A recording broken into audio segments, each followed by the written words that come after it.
आज है हमारे पास एक इंजेक्शन डोजेस फॉर्म में जिसके बारे में हम जानकारी देंगे। एनोक्जोपेरिन सोडियम इंजेक्शन 40 mg पर 0.4 ml। यह पीएफएस डोजेस फॉर्म में होती है। पीएफएस का मतलब होता है प्री फिल्ड सिरिंज। आज के हम इस वीडियो में एनोक्जोपेरिन इंजेक्शन के बारे में संपूर्ण जानकारी देंगे, तो आप इस वीडियो में लास्ट तक बने रहें। मेरा नाम सतीश जायसवाल है और आप देख रहे हैं हमारा यूट्यूब चैनल यस फार्मा ज्ञान।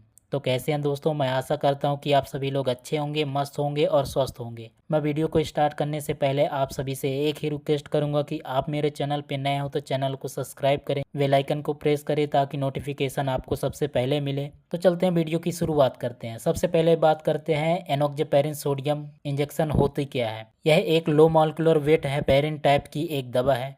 यह एंटीकोगुलेंट ड्रग है जिसका इस्तेमाल हम हार्मफुल ब्लड के क्लॉट को रोकना और उसके इलाज के लिए इसका इस्तेमाल किया जाता है। ब्लड क्लॉट का मतलब होता है रक्त का थक्का बनना, खून का जमना। उस कंडीशन में इस इंजेक्शन को दिया जाता है। अब बात करते हैं इसके यूजेस के बारे में। पहला बात करते हैं deep vein thrombosis, DVT.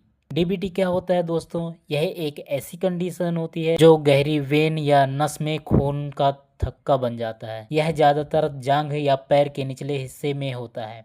DBT जो होता है वह गहरी नसें होती हैं, जो आपके जांघ है, बहुत फैट है, उसके गहरी नसों में यह रक्त का थक्का बन जाता है जिसे डीबीटी बोलते हैं। यह डीबीटी लंबे समय से हिल डुल ना पाना, जैसे पैर मोड़कर आप बैठे रहते हैं, 8 घंटे का आपका काम होता है, या आप ऑपरेशन करवाए हैं उस दौरान आपका डीबीटी होता है, मतलब कि बहुत टाइम से आप लेटे रहते हैं या पैर मोड़कर आप बैठ जाते हैं, इसकी वजह से यह ब्लड क्लॉट हो जाता है, रक्त का थक्का बन जाता है।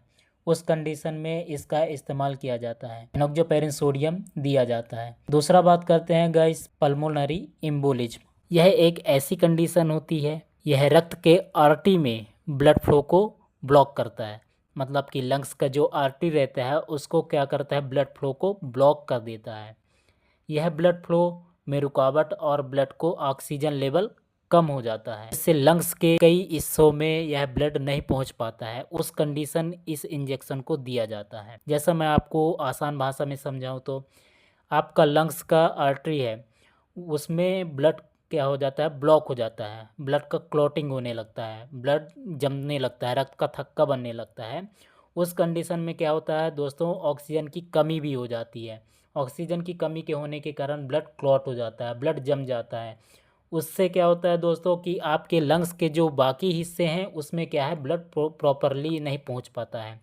उस कंडीशन में हम एनोक्जोपेरिन सोडियम देते हैं ताकि वह ब्लड क्लॉट को तोड़ता है और ब्लड को थिनर करता है, जिससे आसानी से ब्लड फ्लो इम्प्रूव होता है, ब्लड का सर्कुलेशन आसानी से चलता है। तीसरा बात करते हैं दोस्तों treatment and prevention of blood clot. जैसे कि हमने बताया कि यह ब्लड क्लॉट जो होता है यह हमारा रक्त का थक्का बनना होता है, खून का जमना होता है। इसको क्या करता है दोस्तों, हमारा यह इंजेक्शन जो रहता है ब्लड को क्लॉट को तोड़ता है और रक्त का जो थक्का बना है उसको क्या करता है, उसको तोड़ता है, ब्लड को पतला करता है, जिससे क्या होता है, ब्लड फ्लो हमारा इम्प्रूव होता है। अगर आपका ब्लड फ्लो रुकावट होगा, रक्त का थक्का बनेगा, ब्लड में क्लॉट बनेगा, तो आपको हार्ट अटैक के ज़्यादा चांसेस होंगे। ब्लड प्रॉपरली शरीर में नहीं पहुंच पाएगा, सर्कुलेट नहीं हो पाएगा, इससे क्या होगा, हार्ट अटैक, एंजाइना जैसी बीमारी से आप ग्रस्त हो जाएंगे और हार्ट अटैक आ सकता है। तो यह एक प्रिस्क्रिप्शन मेडिसिन होती है, डॉक्टर के सलाह के अनुसार ही इसको लें। बात करते हैं इसके रूट ऑफ एडमिनिस्ट्रेशन की। इसे सबक्यूटनेस मतलब कि स्किन में इसको लगता है। मैंने बता दूं कि गाइस यह फैटी लेयर जहाँ पे हो, जैसा कि एब्डोमेन में आपके पेट में फैटी लेयर होता है, वहाँ पे लगाना इसको बहुत ही अच्छा माना जाता है। जैसा कि इसका एंगल की बात करते हैं, 45 और 90 दो एंगल पे इसको दिया जाता है। वो कैसे, अगर आप शोल्डर पे लगा रहे हैं तो आपको 90 डिग्री में लगाना चाहिए। अगर आप किसी सब स्किन में या लेयर में लगा रहे हैं तो आपको 45 डिग्री सेल्सियस में इसको एडमिनिस्ट्रेट करते हैं। और एक ज़रूरी सूचना, इसको स्वयं से या सेल्फ एडमिनिस्ट्रेशन नहीं करना है, आपको डॉक्टर या नर्स से ही आपको इसको एडमिनिस्ट्रेट करवाना है, लगवाना है। इसी के साथ हम बात करते हैं दोस्तों इसके साइड इफ़ेक्ट के बारे में। साइड इफ़ेक्ट के सबसे ज़्यादा होता है दोस्तों एडिमा। एडिमा जो होता है हमारा, जैसे हमने जहाँ पे हमने इंजेक्शन को इंजेक्ट किया वहाँ पे क्या होता है दोस्तों, स्वेलिंग हो जाती है। स्वेलिंग होता है उसको क्या बोलते हैं, एडिमा। साथ ही इसका इस्तेमाल करने के बाद कई लोगों को डायरिया जैसी होती है, डायरिया जैसी बीमारी हो जाती है, मतलब कि प्लेटलेट्स में कमी आ जाती है, ब्लीडिंग ज़्यादा होती है, हेडक होता है। इसके रहे कुछ साइड इफ़ेक्ट। अब बात करते हैं दोस्तों एडवाइस एंड सेफ्टी कि किन किन पेशेंट को इसको लेना चाहिए और इस दवा को लेने के बाद क्या क्या आपको अवॉइड करना चाहिए।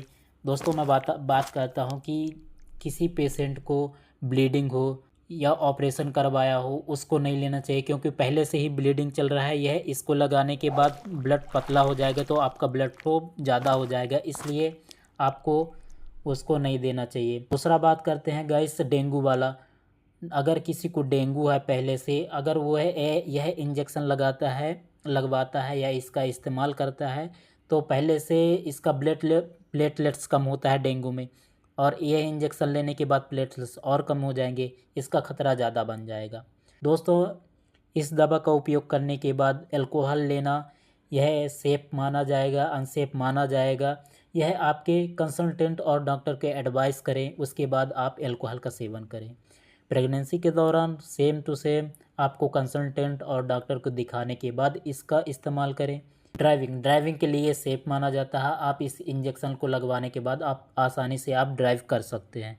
लिवर के पेशेंट को क्या है गाइस कि यह अपने कंसल्टेंट और डॉक्टर को दिखाने के बाद ही इसका इस्तेमाल करें।